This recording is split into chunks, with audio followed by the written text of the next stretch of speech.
Hey friend, I'm Erin. Welcome to my channel. If we have not yet met, I am a teacher turned photographer, and I love helping fellow Milspouse photographers build businesses that thrive despite frequent moves. I am back today with another episode in our most popular series, highlighting fellow photographers in the Photographers Changing Stations community. And I am really excited about today's conversation. I'm going to be chatting with my friend Melanie Lopez, who I got to know when we were stationed in DC. And Melanie is a phenomenal military event photographer, and we're going to be chatting all about that today. So, Melanie, welcome. Thank you so much for joining me. I cannot wait to chat.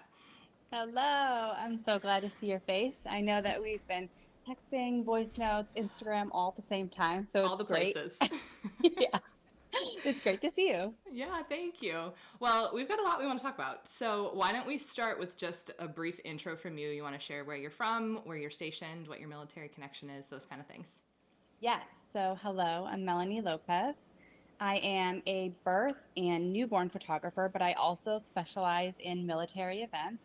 We're here outside of DC, so that's where we got to meet. Yes. And yes, I've been in business almost 8 years. We've moved 6 times in the last 10 years, and we are up for another move soon. Oh, you got a lot going on, girl. Yes, yes. So, well, that is awesome. Yeah, we originally connected, honestly, talking about military events when we were both in DC. So, I would love to pick your brain a little bit about that. How did you get into it to get started?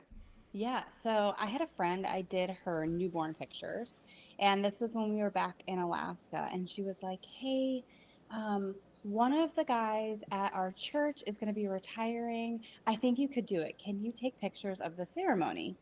And this was 6 years ago. I even tried Googling and like YouTubing to see, and I told her, yes, I can, but this does make me slightly nervous. And I think Sure. because she had so much trust in me, she was like, you got this. I didn't feel that pressure. And then afterwards, I was like, okay, I could totally do this. Like, let's do it. Yeah, that is awesome. Have you found that the market for it has been different in different places that you've been? Oh, wild. It's so Yeah. crazy here.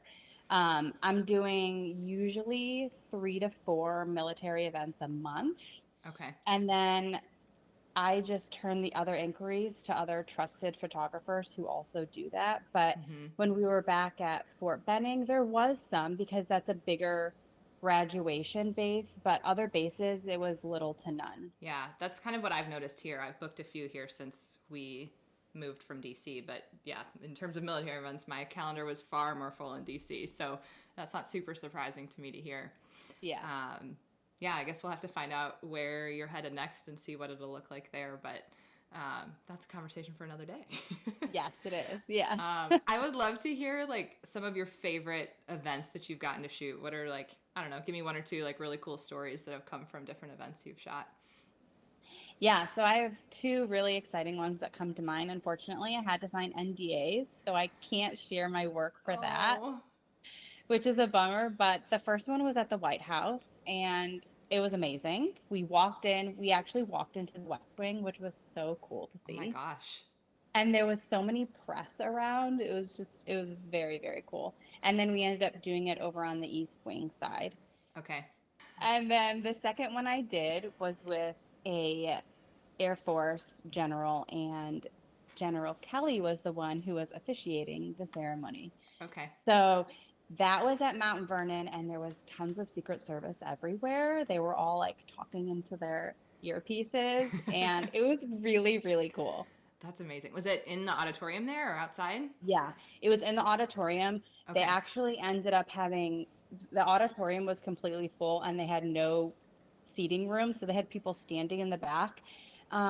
The Some of the Secret Service had like this seating chart. They had every person and their name of that 250 plus auditorium written out for where everyone is going to sit.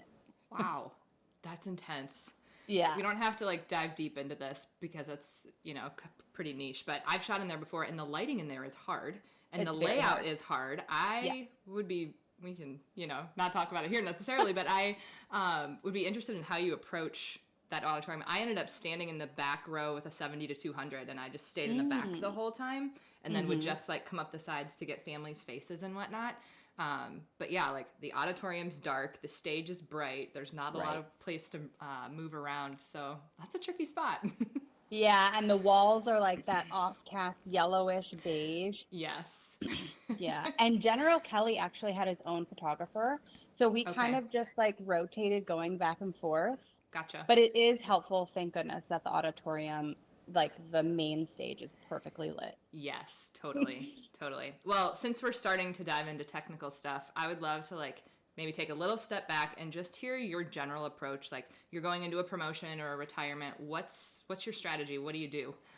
Yeah, so I want to try and break this down with some steps so Love it. that someone who's watching this, maybe they want to get into this, they can have some takeaways. Awesome. So the first one that I approach, and I approach it the same with birth as well, is you need to have like a detective hat on and try and story tell through details. I really feel like I try and take pictures of the military event that's more than just a person on the stage, because I feel like there's so much more emotion and detail you can pull out of simple pictures. So, for example, the first image, you have the person that's getting promoted. He's actually looking at his father, who was also in the military, and his father's looking at the Declaration of Oh Independence. my gosh, I literally have chills like hearing you say the explanation to that. That's amazing. Yeah, and you see that sign that says Declaration of Independence, and we're in the National Archives. And so, like, no better symbolism than to promote in the National Archives, right? Sure. And then you see the second photo, the reflection that's on the glass, that's the person that's being promoted. You can see the 3-star general flag, and then the Space Force flag is almost cropped off, but you can still see it. And then you can see that 3-tabled bench. That actually was symbolism because he's a chaplain and someone made it, and he pulled it through all these Bible verses. So I feel like in one image, you get him, the location, the story behind what he spoke about in one picture. That's amazing. I love that. Yeah. And then the next one, and I try and do this for all of them, I try and take a picture of if they have like a print off of their ceremony, and then he surprised his wife with a Tiffany necklace. Love that. I know. And he gave his mom those flowers, and we were outside, so it was really sunny. And then you see the badge that he gets for retirement. I always try and get a picture right at the beginning of any kind of dessert or cake, because sometimes they'll cut it and then you're Out of kind luck. of, yeah, out of luck. You can see that on the Air Force one, that was a coin. The coins are a really big one. His best friend wrote that card, but all of this was just sitting right at the table on like his left while he was speaking. So it's not even that he's in it and that he's speaking, but that I'm trying to just pull out details. I love how you can see in the next one the handwriting for that was his speech, and then those are his old pins. So it just really ties together one story or one picture, and it just speaks for who they are. And that's something that for every ceremony, I'm really trying to tie in. That's awesome. Do you find that you're shooting the details during like speeches and things going on? Are you trying to do some ahead of time before it starts? Or are you using a long lens to get stuff while it's going on? Like, what's your approach there? Yeah, great question. So I know that for every ceremony, the person that's officiating is going to go through highlights of the career. And that is Yes. usually like, I know I have at least 15 minutes to play detective. Yep. And unless you're going to like the Jefferson Memorial or the Lincoln where they go really, really fast. So I usually try and use that time to take some pictures of the scene, the building signs, the room sign, and then all of those detailed shots, because I know I have a good amount of time. Sure. Yeah, I learned that at my first one. Was like, wow, they're talking a lot. Like, I can use this time productively. Not that, Yeah. it's not fun to listen to and hear the cool things that whoever's retiring or promoting has done, but it definitely does give you time to makes some magic while that's happening. Yeah, yeah. And I feel like for retirements, they could go on for like an hour. Yeah, for Just sure. just the person talking about their career. Yeah. So, and that's a really great time to go step out and take detailed photos of the cake. Gotcha. That's a good call. And then I think the second one, which I always have the most feedback from people who just look at my work or from family members, is that I was able to capture the emotion. So I always know that when the service member themselves, whether they're retiring or promoting, when they get up to speak, I know that their family members are going to get emotional. So Sure. this is the time that and sometimes it feels uncomfortable for me because I'm just right there up front, but I will get right in front of the family members. I have a double harness for ceremonies. Okay. So I'll have an 85 and then I'll have my 24 to 70. And sometimes I keep my 35 in my pocket. You're loaded all the way around. Yes. And so for this, I'm using my 85 to get tight shots and I'm using usually around like 50. Okay. And I'm just like honed in on the family members because I know that there's going to be crying. I know that there's going to be laughter. So in the first picture, you can sort of see that it says brother. Her Yeah. brother had passed away, so they had something, and that's her sister. Um, The second one, the son, he has tears coming down his eyes. oh I know. And the dad, he was talking about how strong the son was during his last deployment. my gosh, I'm So gonna cry thinking about I that. know, I know. And as a photographer, I feel like sometimes you feel uncomfortable taking a picture of someone crying. Yes. And you almost feel like you want to pull away and you shouldn't take the picture. You should just like put the camera down and like turn and just give them some Be space. respectful. Yeah. Yeah, but at the same time, it's a split second that I'm taking the picture.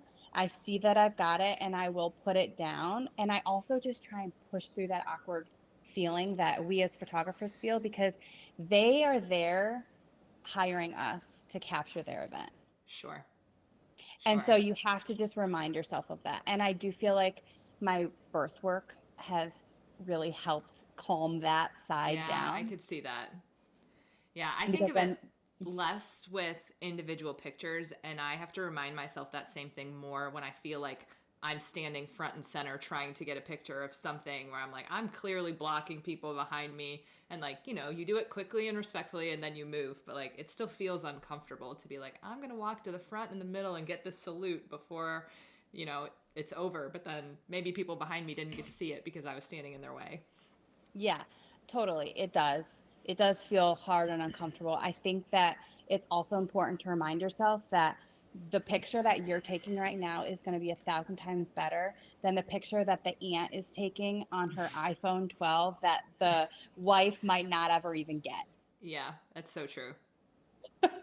So true. So, yeah, you can see in the next picture the emotion. He had just finished crying, and the mom, you can see her like gently holding his face, and you could see the little tissue in his hand. Oh my gosh. I know. So, just to wrap up that second tip, which is honing in on the family's emotion. And then if you're shooting a military event, you know that the ceremony can drag on, but then the oath and the salute feels like 4 seconds. Yes. 100%. Don't miss And this. yes, and I feel like for the service member, that is the picture they want because it's so symbolic to their career. Yeah. So, for the oath and the salute, because I have seen and done this so many times, I know that I want to get one from the side so that the hands are not blocking the service member's face. Okay. So I'm coming in at a side, which you can see in this angle, the person that is doing the oath, he's kind of blurry, service member is in focus. And then I know I have about 5 seconds to shift all the way to the front because they're going to do a handshake. Sure. And I always try and get that first handshake, or if you can see in the next photo, it's the first salute. And again, it is fast. Like we're going from salute or we're going from oath to salute and handshake, and you have very little time to just move yourself. And sometimes I do feel bad. I just totally walked in front of a bunch of people, but I know that that's where I have to be. Yeah, they need this picture. There's no negotiating this one. Yeah, yeah. I love the one at the Jefferson Memorial. You can see Thomas Jefferson like Yes. peeking over the side. So cool. And for that, it's usually I put it on 35. Okay, because you're up nice and And close. I'm trying to do, like, if I'm at the side and I'm doing where they're doing the oath, I'm at like a 2.8. But when I move fast, I try and crank up my ISO and put it at like a 5 because I don't want anyone blurry for that Yes. handshake or for the salute, or they'll go and they'll clap. Yeah, that's a really good call. I definitely have made that mistake before, and now I do it differently. Yes, yes. It only takes one mistake to learn. Yes, you're like, move it faster. Yeah, yeah. And then every ceremony has a pinning, whether it's Hmm. a retirement, they'll still get pins, or obviously a promotion. So these, now that I've done a few and I've learned that the awkward squat for dads, if they have kids, is a no-go, Yes, yes. I will literally tell him, hey, when you're doing the pinning, if the kids are under 10, I'll Okay. say just go all the way down, because you're going to end up in this awkward stance and I'm going to have to crop all of them waist up because it's just going to look funny. Yeah. So you could see dad listened really well. He bent all the way Good job, down Dad. and yeah. And then I like this because the son is doing the hat and the grandma's helping with this other son and the grandpa's helping with the daughter. So team Hmm. effort.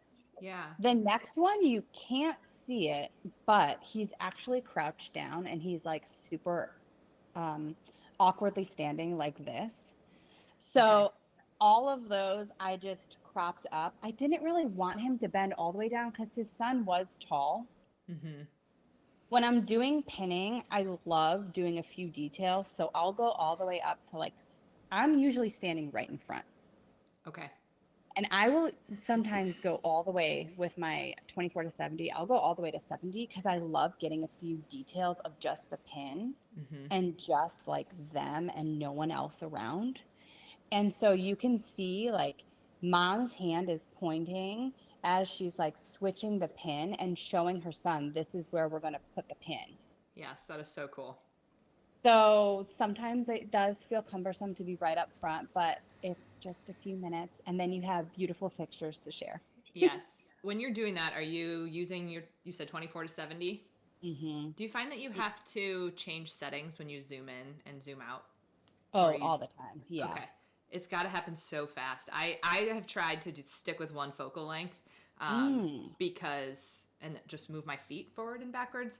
Obviously, if you're at like 70, then you've got a little bit more movement to do to get both.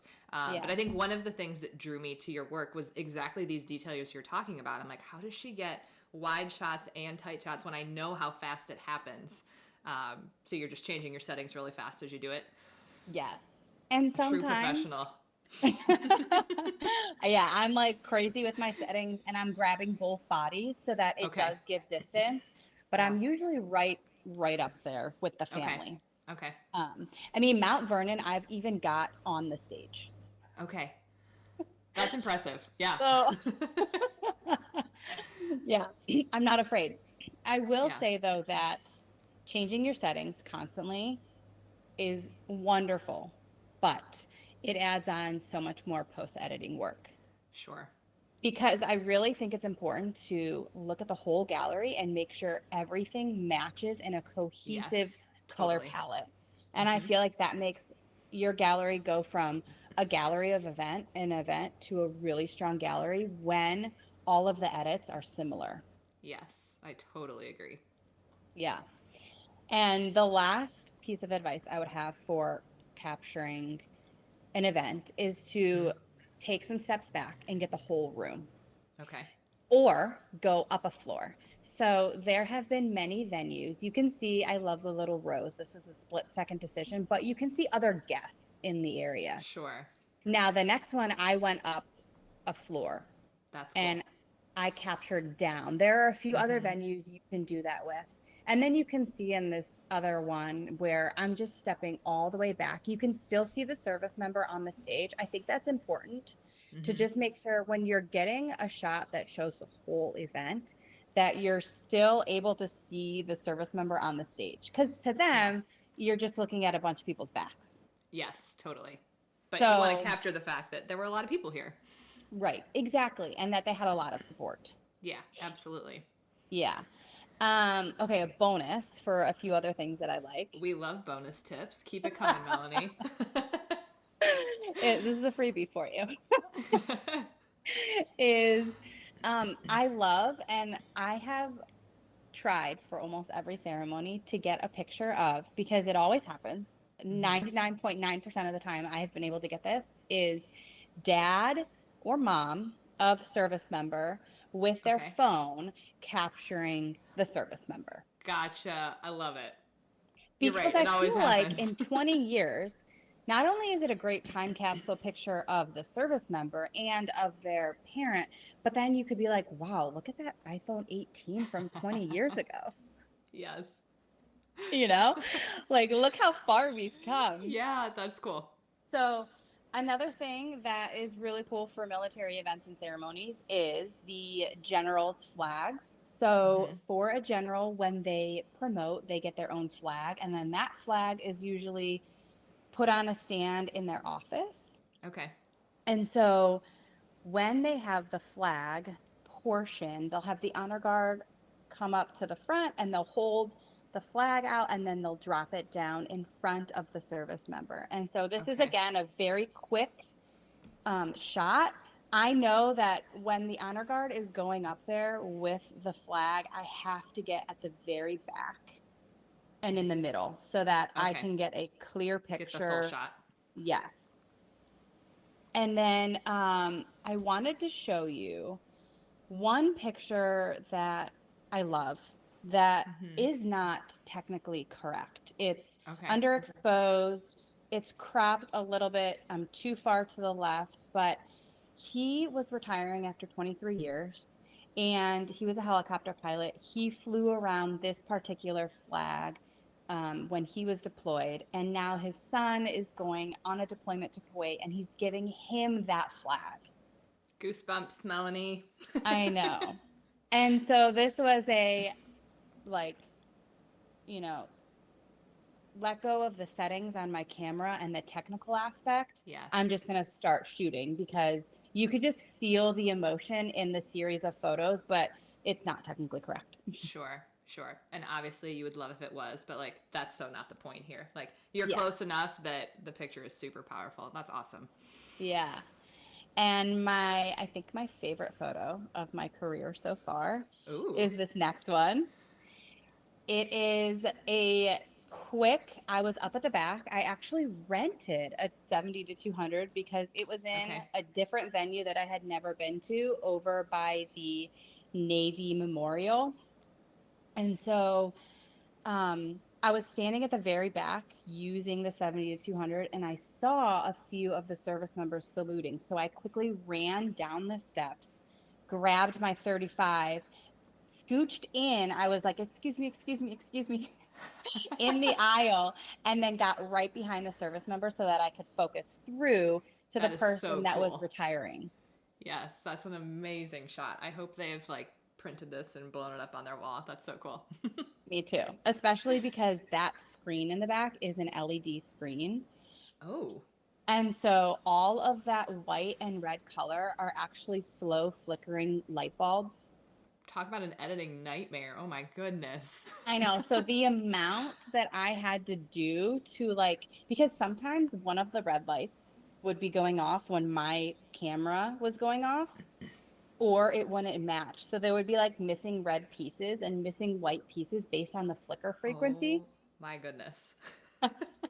So lots I of know. cloning, I'm assuming, in Lightroom or Photoshop. Yes. Yes. Whew. It was a lot. Well, worth it for the shot for sure. I mean, that's epic. I mean, you should print that and put it in your office somewhere. I know. I know. That's awesome. Well, oh my goodness, Melanie. I don't know if you have any other tips. I'm ready to jump to the next thing, but that was amazing. And I, like you said, before my very first military event too, I kind of like poked around to see, if people were talking about it, and didn't find a whole lot. So I hope this is really helpful to someone who's coming up on maybe their first, maybe their 10th, whatever, Yeah. different military event, because you do a really, really good job. Thank you. Thank you. Uh, Yes, yeah. definitely. Anyone who's moving to the NCR region and Buckle up. yep, get ready. Yes, there's so much opportunity for it. Yeah. Well, I have one more question for you, work wise, and then we'll dig into some personal stuff too, because we all love to get to know each other outside of photography as well. But you obviously do a fantastic job with military events, but I'm wondering how you balance this with births. Like schedule wise, births to me feel like I don't even know. I don't even know how I would schedule myself and like have childcare and things like that all lined up. So knowing you have other events on the calendar too, can you talk me through how you stay sane with that? Yes, yes. I try to stay sane. So Yes. I'd say there's two main things with this because it's so funny how polar opposite these two events can be. Yeah. Military, you are down to the minute of the ceremony. And Mm-hmm. then a birth is like a call at 3 a.m. I might be in labor. Maybe you should come in a little bit. I don't know. So it definitely, over the last 7 years, I have learned that a good calendar and on-call boundaries are super important to me. Okay. So if I'm taking a birth and then someone reaches out for a military event and it's too close to the birth, I'll immediately defer it to someone else. Okay. What I would you try say and is give, too close? What's your yeah, window? that's also tricky. So I try and do like a 7 day window on either side. Okay. I have had where mom is 42 weeks Oh.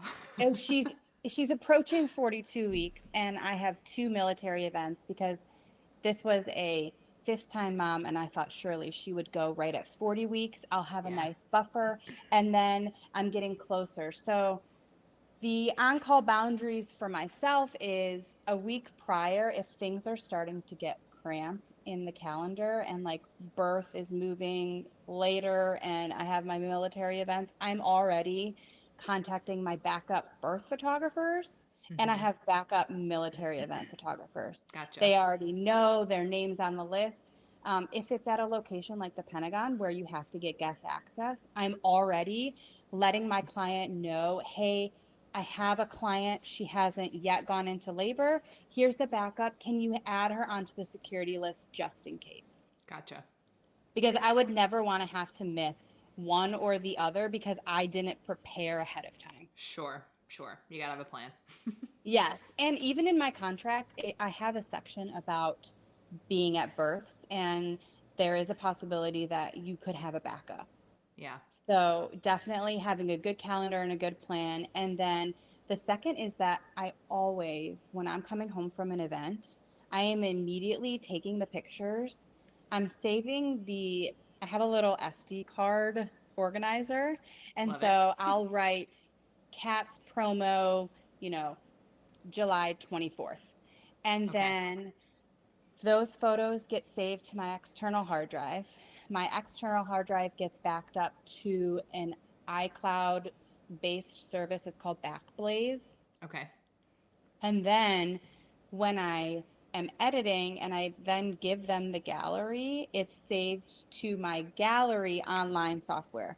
Okay. So at You got most pictures in lots times, of places. yes, I have three. And then when they get their gallery, I have four places for the pictures. And then, which some would call that neurotic, but these are events that like you cannot do over. Yeah. Yeah. So I am just picky about that. And then whenever I get back from an event, my camera, I reorganize my camera bag. I'm charging my batteries. I have two bodies. I have five batteries. I have two flashes. I charge everything. I get it ready because I never want to get a call in the middle of the night for a birth and my Sure. camera is still dead from the military event that I had earlier that morning. Yeah, that makes sense. You're Yeah. organized. I love it. Yes. Yeah, so it sounds to me like organization is key, and then just having a few backup photographers ready to go in either case um, Hmm. gives you a lot of peace of mind. That's great. Yeah. Awesome. Well, we've talked a lot of technical things and I love it. But one of the reasons that there was so much interest in this series is because we're all so much more than just Milspouse photographers, too. So I would love to totally shift gears and chat a little bit about the Melanie outside photography. Do you want to share a little bit about you, your family, what you guys like to do for fun? Those kind Yeah, of things. Yeah. definitely. So, one thing that's fun about me is that I have two bachelors. I Okay. have a bachelor in cell molecular biology, Fancy. and then I have a bachelor's of science in nursing. So, I was a NICU nurse before this. Well, what a perfect fit for you to be a birth photographer now. Yes, yes. And so, aside from that, my nice titles that I don't even have those framed. It's like, whatever. I have four kids. So we are busy over here. I have a Yeah. 7, 5, 3, and 1 year old. Okay. In my 5 and my 7 year old homeschool. Okay. So we also do that. And then on Wednesdays, they go to a homeschool co op from 9 to 4. So they do their science, history, extracurriculars on those days. And then I'm Okay. teaching the core subjects, English, reading, writing, on the other 4 days of the week. Gotcha. When do you fit work in? That is a great question. I have a babysitter and she comes every Monday afternoon and every Friday, no matter if I have a session or not. Okay. She helps with some of like the homeschool if I have an extra sheet they need to do, if they need to sit and just read to her for 20 minutes. Mm-hmm. And this is a time where I can either do work, do laundry, do a photo shoot, Sure. make an appointment. Yeah. Oh, I mean, you have to have help, right? There's no way to Yes. balance it No. all without that. Yeah. There's no way to balance that. Yeah. But as for fun, though, we love swimming. We have a pool in our neighborhood. Oh, cool. So we have three parks as well. So I feel like just being outside, no Mm-hmm. matter what's going on, no matter how busy my schedule is, I always feel like being outside with the family just calms everyone down. Yes, I find that as well. And it sounds like we're both in the thick of the like, just get outside and go to the park or go to the pool Yeah. stage. Like, it just makes Yep. everybody happy and, makes for a good day. Exactly. Yeah. That's awesome. Well, the very last question I like to ask everybody is if you could be stationed anywhere for 2 years, where would you go and why? And if you don't know where you're going next, could it be this place? That would be exciting. Okay, well, I have two for this one because you just said if you don't know where you're going next. So Okay. my light bulb went off. But we would love to go to Japan at some point. Okay. We have always heard that is like super clean, super kid friendly. Yeah. However, the caveat to that is I think that it would be great if all my kids were 10 and above. Okay. That's fair. Like getting on a plane for that long, just like the diaper changes, diaper bag, pack and play, sound machines, Yeah. sleep sacks. Nope. Nope. We're going to skip that. Yes, we're going to skip that. Yeah. And also, since you had said 2 years, I feel like that is like okay, like we could do this for 2 years. I don't know if it could be longer than that. Sure. I would also love Colorado. Okay. Come visit me. We're headed there. Yeah, that is like a dream. I know the last episode, she was from Colorado Springs, right? Yeah. Krista. Yeah. Well, she's in Fort So Collins right now. Yeah. yeah, I was listening to that like, oh, okay, like let's pray we get there because it would be amazing. And it's a really big area for birth photographers. Oh, gotcha. Yeah, it's a big community over there. So I feel like it Nice. would be the best of both worlds for everyone. Totally. And I'm imagining it's going to be popular for military events as well. I mean, there's 4 different bases right around the springs. So Yep. I'm hoping I'm going to be busy with that once we get back out there too. Yeah. How fun if we both ended up in the same place again. I'll be crossing my That would fingers be for amazing. you. I know we're Yes. talking about dream assignments, but like it could happen, right? Yep. That's what we're praying for in the next few months. Awesome. Well, I hope it happens for you. Yeah. Thank you. Well, thank you so much for doing this, Melanie. This was awesome. Can you real quick just share where people can find you if they want to connect? Yeah, so I am on Instagram at Melanie Lopez Photography. And then my Facebook's the same, Melanie Lopez Photography. And my website is the same. Consistency. We love it. Yeah. And if you are moving to the DC area or if you're just interested in chatting military, event or just any kind of mentorship questions, I am going to be starting to offer that. I That's feel exciting. like, yeah, I feel like I want to be able to share my knowledge. And especially in this area, there's just so much to share and there's Oh so my much to gosh, just yes. connect with other people. So if Yes. any photographers were interested in that, they can send me a message through my website. Awesome. Well, that would be a really amazing opportunity. I hope you get taken up on that because if this hasn't been convincing enough, you know your stuff. So I hope Thank that goes you. well. That's great. Thank you. So awesome. Well, thank you again for doing this. I can't wait to talk to you again soon. We'll have to get you back here sometime and talk about all things birth. But until next Yes. time, thanks again for Alrighty. doing this. It was great chatting. Thanks. Bye, Melanie. Bye.